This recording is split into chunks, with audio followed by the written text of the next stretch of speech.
नमस्कार विद्यार्थी मित्र, स्वागत आहे तुमचं आपल्या युट्यूब चॅनलवर ज्याचं नाव आहे डिअर राम सर. तर विद्यार्थी मित्र हो, आपण पाठीमागच्या काही 6 लेक्चर पासून सीडीपी या विषयाची सिरीज जी आहे ती आपण अभ्यासतो आहे.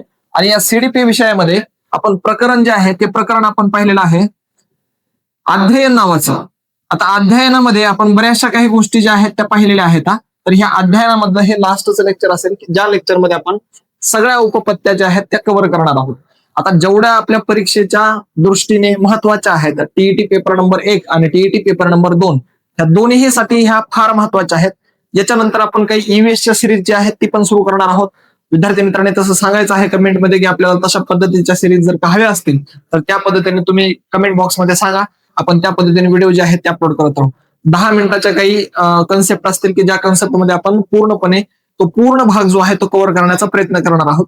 चला तर आज पाहूया कसलाही वेळ न दवडता कार्ल हर नावाचे जे काही व्यक्ती आहेत यांची उपपत्ती आहे ती आपण पाहणार आहोत. कार्ल हलने अध्ययन प्रक्रियेमध्ये 4 अवस्थांची श्रेणी मांडलेली आहे. आता ह्या अवस्था कुठल्या आहेत त्या आपण पाहणार आहोत. आता 4 वेगवेगळ्या अवस्था आहेत ज्या की यांनी इथं आपल्याला दिलेल्या आहेत. कुठल्या कुठल्या आहेत पाहू, चला लक्ष द्या.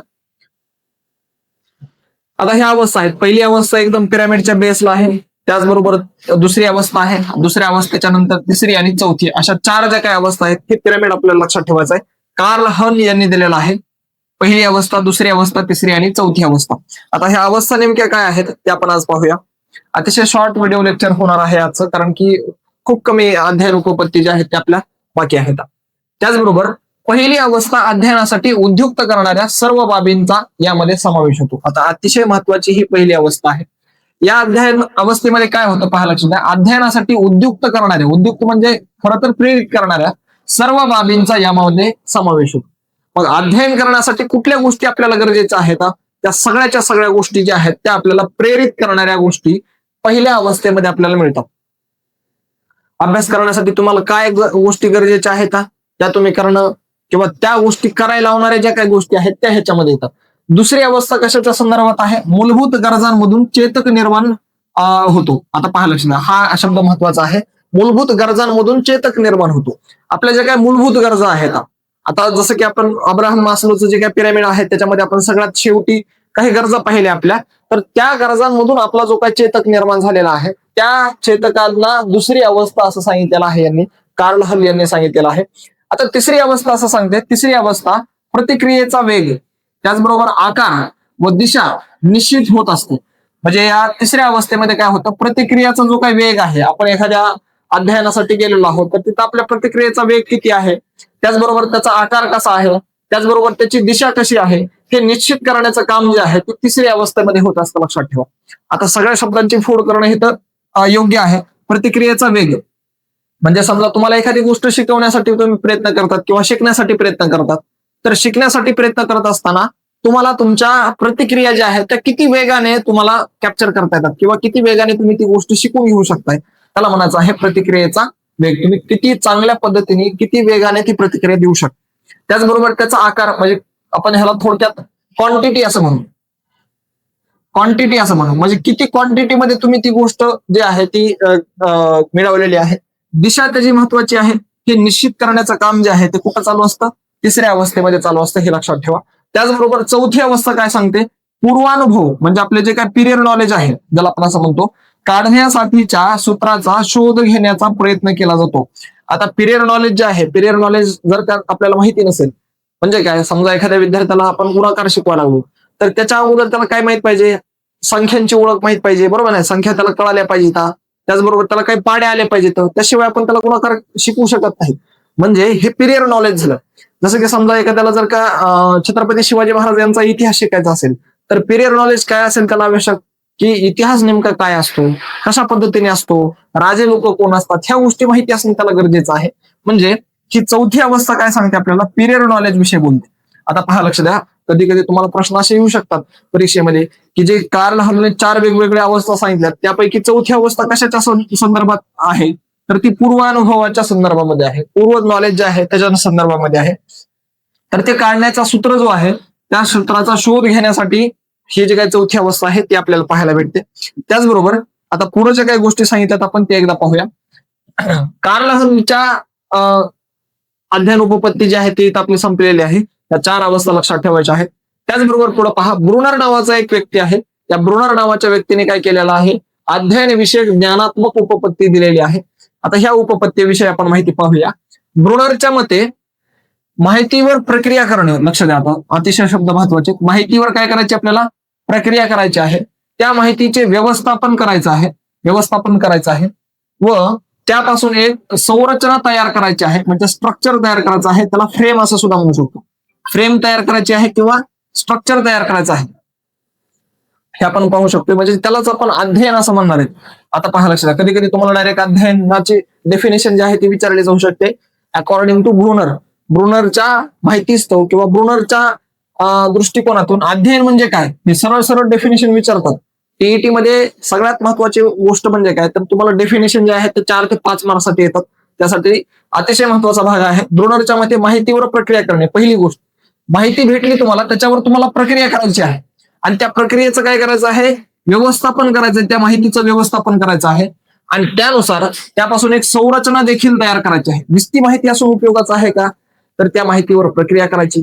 आपल्याला जी काही माहिती मिळालेली आहे त्याच्यावर कम्प्युटिंग करायची. थोडक्यात इंग्लिश शब्द वापरू आपण, काही कम्प्युटिंग करायची आहे.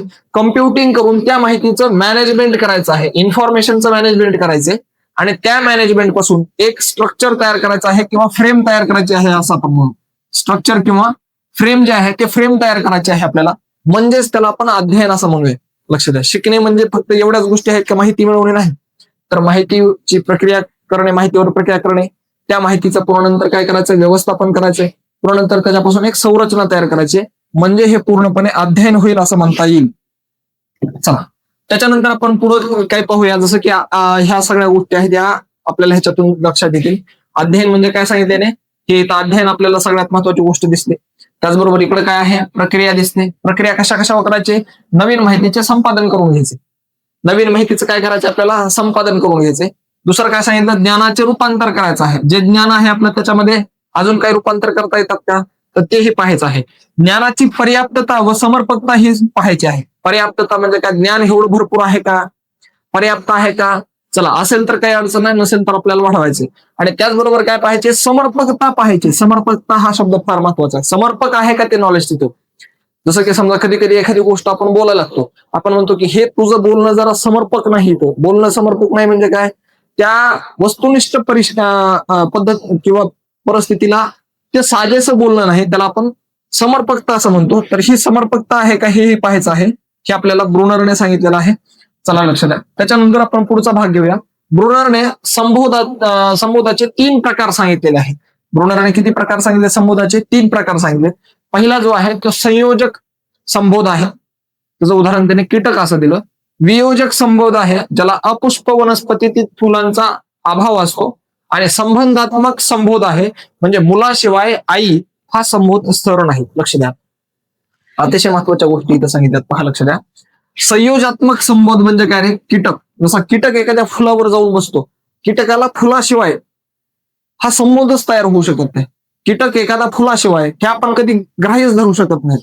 त्याचबरोबर वियोजक म्हणजे एखादी गोष्ट थोडक्यात आपल्याला ह्याच्यामध्ये निगेटिव्ह पॉइंट पाहायचा आहे, किंवा वियोज म्हणजे काय करायचं आपल्याला, सबस्ट्रॅक्शन करायचं. काय करायचं सांगा, सबस्ट्रॅक्शन. जसं की समजा एखादं झाड तर आहे परंतु त्या झाडाला फुलच नाही. आलं लक्षामध्ये, अपुष्प वनस्पतीतील फुलांचा अभाव, त्याला आपण काय म्हणतो, वियोजक संबोध म्हणतो. त्याच्यानंतर संबंधात्मक संबोध.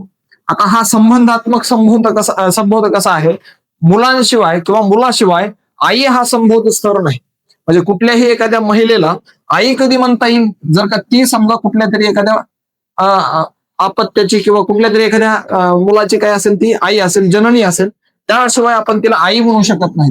अथवा ती महिला आहे, अथवा ती स्त्री आहे, अथवा ती फिमेल आहे. त्याचबरोबर फिमेलाईन कॅरेक्टर्स तिच्याकडे आहेत, परंतु तिला आई म्हणण्याचं सौभाग्य कधी आहे, ज्यावेळेस तिच्याकडे मूल आहे. म्हणजे या पद्धतीने संबोधात्मक संबोध आहे. त्याचबरोबर वियोजात्मक संबंध काय सांगतो आपल्याला, वियोज म्हणजे सबस्ट्रॅक्शन. काय करायचं सबस्ट्रॅक्ट आपल्याला, पुष्प जे आहे, फुल जे आहे, हे फुलच आपल्याला काय करायचं आहे, त्याच्यातून अभाव ठेवायचा आहे फुलांच्या झाडापासून. म्हणजे अशा पद्धतीने लक्षात ठेवा. त्याचबरोबर संयोजात्मक संबंध म्हणजे काय, कीटक संयोज आहे यांचा. म्हणजे संयोज म्हणजे काय, त्याच्यासोबत थोडक्यात त्याची ऍडिशन आहे. काय आहे, ऍडिशन. म्हणजे या सगळ्या गोष्टी ज्या आहेत त्याच्यामध्ये ऍडिशन होते. तर ऍडिशन जे आहे ते आपल्याला ह्याच्यामध्ये पाहायचे, लक्षात ठेवा. या सगळ्या गोष्टी लक्षात ठेवत चला, म्हणजे जेणेकरून तुम्हाला तुमच्या परीक्षेमध्ये स्कोअर जास्त करता येईल. त्याचबरोबर आता पहा, लक्षात द्या, ब्रुनरच्या उपपत्तीचे शैक्षणिक महत्व काय सांगितले जाते. शिक्षणात ज्ञाताकडून अज्ञाताकडे या अध्यापन सूत्राचा अवलंब करावा. आता पहा, लक्षात द्या, आपल्याला कधी कधी प्रश्न विचारला जाऊ शकतो, ब्रुनरच्या उपपत्तीचं शैक्षणिक महत्व खालीलपैकी कुठलं आहे.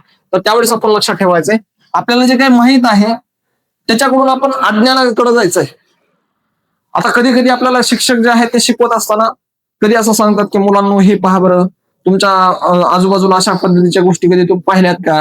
म्हणजे हे प्रश्न काय सांगतात आपल्याला. आता आपण सगळ्यांनी डीएड बीएडचे पाठ घेतलेले आहेत, त्या पाठामध्ये डायरेक्ट आपण पाठ सुरुवात करतो का, नाही करत. त्याच्या अगोदर काही त्यांचं पिरियर नॉलेज चेक करण्यासाठी काही क्वेश्चन घेत असतो. आता हे जे काही क्वेश्चन असतात ते काय करत असतात, ज्ञाताकडून कुठे घेऊन जात असतात, आपल्याला अज्ञाताकडून घेऊन जात असतात. अज्ञाताकडून ज्ञाताकडे कधीच येत नाहीत आपण. म्हणजे आपल्याला एखादी गोष्ट माहिती आहे तर त्या माहितीचा आधार घेऊन आपण पुढे जात असतो, जे आपल्याला माहिती नाही ते माहिती करून घेण्यासाठी. म्हणजे या गोष्टीचा जो काही शैक्षणिक महत्व आहे ते आपल्याला ब्रुनरच्या उपपत्तीमध्ये आपल्याला पाहायला भेटते, लक्षात ठेवा. म्हणजे या अध्यापन सूत्राचा अवलंब जो आहे तो आपल्याला करावा लागतो. अभ्यासक्रमाची रचना करताना अध्ययनकर्त्याच्या मानसिक पातळीला समर्पक अशी करावी. आता लक्ष द्या, फार महत्वाची गोष्ट सांगितली इथं. काय सांगितली, अभ्यासक्रमाची रचना ज्यावेळेस करतो, म्हणजे ज्यावेळेस आपण काय करणार आहे, जो आपला करिक्युलम आहे तो करिक्युलम तयार करणार आहोत, त्यावेळेस अध्ययनकर्ता जो आहे त्या अध्ययनकर्त्याची मानसिक पातळीला समर्पक अशी ती रचना करावी लागते आपल्याला.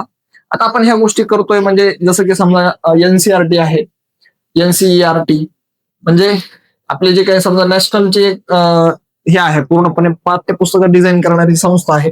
त्या पद्धतीने ही करत असताना ती काय करणार आहे, पहिलीच्या विद्यार्थ्याच्या, दुसऱ्याच्या विद्यार्थ्याच्या, पाचवीच्या विद्यार्थ्याच्या किंवा 10वीच्या किंवा 12वीच्या विद्यार्थ्याची लेवल ती त्यांच्या पद्धतीने त्यांची मानसिक पातळी जी आहे ती तपासणार आहे, चाचपणी करणार आहे आणि त्यानुसारच त्यांना तशा पद्धतीच्याच गोष्टी तिथं शिकवल्या जातील. म्हणजे 12वीच्या विद्यार्थ्यांना पहिलीची अबकड असं शिकवलं तर चालेल का, किंवा पहिलीच्या विद्यार्थ्यांना डायरेक्ट 12वीचं फिजिक्स शिकवलं तर चालेल का, नाही चालणार. ह्या पातळी ज्या आहेत त्या पातळी आपल्याला चेक करावं लागतील आणि त्या पद्धतीने काम करावं लागेल.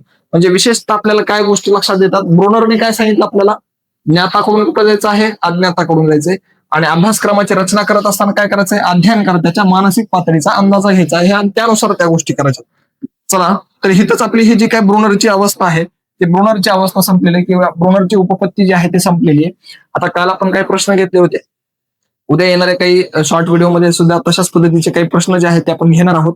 तुम्हाला जर का चॅनल आवडलं असेल तर तुम्ही इतर विद्यार्थ्यांपर्यंत शेअर करा, तुम्हीही सबस्क्राईब करून ठेवा. आणि त्याचबरोबर जे काही विद्यार्थी गरजू आहेत, जे जास्त मोठ्या बॅचेस घेऊ शकत नाहीत किंवा ज्यांना समजा पैसे जे आहेत ते पैसे खर्च करणं सध्या जमत नाही, अशा विद्यार्थ्यांसाठी आपण free of cost he batch सुरू केलेली आहे. ज्याच्यामध्ये पूर्णचे पूर्ण मटेरियल तुमच्या परीक्षा होईपर्यंत मी तुमच्या सोबत आहे आणि तोपर्यंत तुम्हाला सगळं मटेरियल जे आहे ते फ्री ऑफ कॉस्ट देण्याची माझी जबाबदारी आहे. फक्त तुम्ही त्या पद्धतीने ते स्वीकार करून घ्या. जे आपल्याला भेटत असतं फ्रीमध्ये त्याची काही जास्त आपण हे करत नाही, व्हॅल्यू ठेवत नाही, अशातला भाग नाही. काही ज्यांना फार गरज असते ते लोक व्हॅल्यू करतातच त्याची. जे लोकांकडे भरपूर पैसा झाला त्यांनी बॅचेस घ्या, ज्यांच्याकडे नसेल त्यांनी माझ्याकडे या. मी तुम्हाला फ्री ऑफ कॉस्ट नॉलेज जे आहे ते देण्याचा प्रयत्न करणार आहे आणि तोपर्यंत देणार आहे जोपर्यंत तुमच्या सगळ्या परीक्षा ज्या आहेत त्या पास करणार नाहीत तुम्ही. तर जर तुम्हाला चॅनल आवडत असेल तर तुम्ही सबस्क्राईब करत चला, इतरांनाही सांगा. धन्यवाद.